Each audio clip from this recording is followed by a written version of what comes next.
देणारे तथागत भगवान बुद्ध आणि जे दुःखातून मुक्त करण्यात आले आणि या सगळ्या संकटातून जे आपल्यावर बितत होता पूर्वी जे काळ त्यातून जो या महामानवाने आभाळा एवढी विश्वता असणारे डॉक्टर बाबासाहेब आंबेडकर, माता रमाई, माता भीमाई, माता यशोधरा, महाप्रजापती, पुन्हा इथं जे बसलेल्या भिक्खुनी श्यामावती हैदराबादला राहतात त्या आता सध्याला वर्षावासामध्ये नांदेडला आहेत. भंते मुदितानंद पेडगाव, अशोक सम्राट बुद्ध विहार, तालुका जिल्हा हिंगोली या विहारात राहत असतात. प्रजापती भिक्खुनी श्यामनेर, नांदेड, सिडको, नंदीग्राम बुद्ध विहारात असतात. श्रीशरण लातूर भिक्खुनी ह्या योगायोगाने त्यांची नावी माझी भेट झाली. श्यामनेरी तर श्यामनेर झालेले आहेत दुःख्यात. या सर्वांचा मेळ एक योगायोगच मला लाभलेला आहे. त्या योगायोगाने मी त्यांना माझ्याकडे भोजनासाठी आमंत्रित केलेलं आहे. तर मला खूप अतिशय आनंद झाला आहे. यामुळे दुःख किती जरी असलं तरी त्या दुःखातून माणूस या मार्गामुळे दुःखातून मुक्त होतो. आणि जे तथागतांनी मार्ग सांगितला त्या मार्गाने आपण चालत असल्यामुळं आपल्याला एकदम दररोजचे दिवस आनंदात जात असतात. त्या प्रसंगावर मी दररोज माझ्या घरी भगवान बुद्ध आणि त्यांचा धम्म जो डॉक्टर बाबासाहेबांनी लिहिलेला आहे तो मी स्वतः रोज थोडं का होईना वाचन करत असते. आणि त्या निमित्ताने आज त्यांच्या समोरही मी वाचनाचा थोडासा प्रयत्न करत आहे. इथपर्यंत आलेला आहे माझा ग्रंथ. मार्ग सापडला परिवरज्या, म्हणजे तथागतांनी जो कठीण काळात त्यांनी मार्ग हे स्वीकारलेला आहे आज या चॅप्टर मध्ये आलेला आहे तो मी वाचून दाखवण्याचा प्रयत्न करत आहे. ते आदर्श माझ्या समोर भिक्खुनी भिक्षू बसलेले आहेत. त्यांच्या समोर मी माझ्या छोट्या याच्यामध्ये मी वाचण्याचा प्रयत्न करत आहे. सेनापती म्हणाला, तुझे म्हणणे मान्य आहे. तथागत भगवान बुद्धाला सेनापती बोलत आहेत.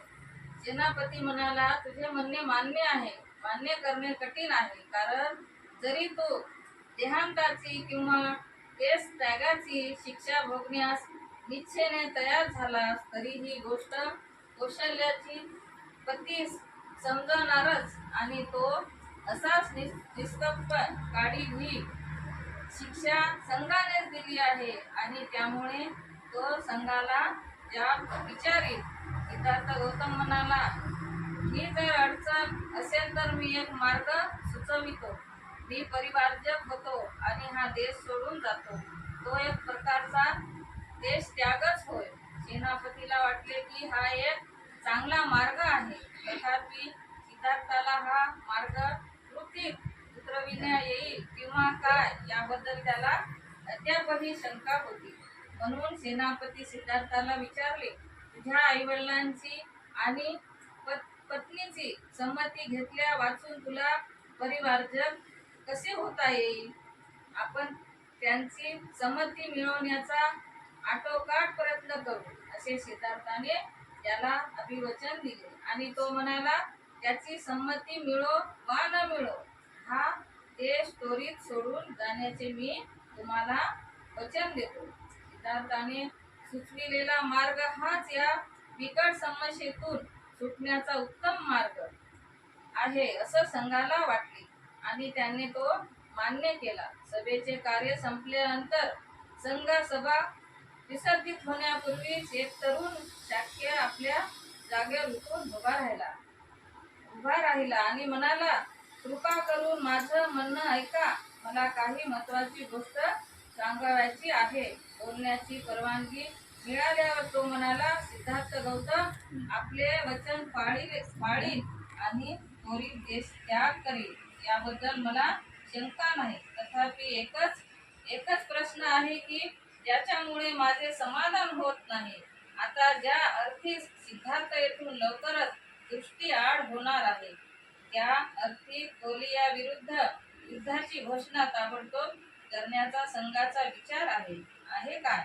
या प्रश्नाचा संघाने अधिक विचार करावा अशी माझी इच्छा आहे. काहीही झाले तरी सिद्धार्थ गौतमाच्या देशत्यागाची माहिती कौशाल्यधिपतीला कळणारच आहे. जर कोलिया विरुद्ध शाक्यांनी इतक्यात युद्ध पुकारले तर कोलियाशी युद्ध करण्याच्या विरुद्ध सिद्धार्थ असल्यामुळेच त्याला देश त्याग करावा लागला असेल. कौशल्याधिपतीला वाटेल हे आमच्या दृष्टीने चांगले ठरणार नाही.